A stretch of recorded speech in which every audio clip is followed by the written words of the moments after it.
திருவண்ணாமலை மாவட்டம் ஆரணி சுற்றுவட்டார பகுதிகளில் கடும் பனிமூட்டம் காரணமாக வாகன ஓட்டிகள் அவதியடைந்தனர்.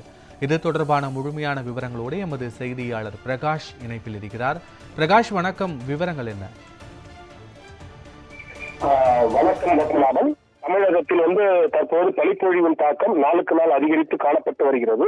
குறிப்பாக நீர்நிலைகள் நிறைந்த பகுதியாக காணப்படும் திருவண்ணாமலை மாவட்டத்தில் கடந்த சில தினங்களாக பனிப்பொழிவின் தாக்கம் நாளுக்கு நாள் அதிகரித்து காணப்பட்டு வருவதால் கடும் குளிரும் நிலவி வருகிறது. இதன் காரணமாக மக்கள் வீட்டை விட்டு வெளியே வர முடியாமல் காலை 10 மணி வரை வீட்டுக்குள்ளேயே முடங்கி கிடக்கும் நிலை ஏற்பட்டுள்ளது.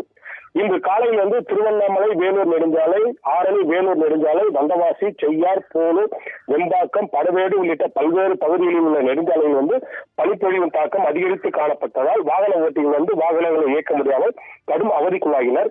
எதிரே வரும் வாகனங்கள் தெரியாத அளவிற்கு நெடுஞ்சாலைகளில் பனிப்பொழிவின் தாக்கம் அதிகரித்து காணப்பட்டது. இதன் காரணமாக வாகனத்தினுடைய முகப்பு விளக்குகளை ஒளிர விட்டு மெதுவாக வாகனங்களை இயக்கியவாறு வாகன ஓட்டிகள் சென்றனர்.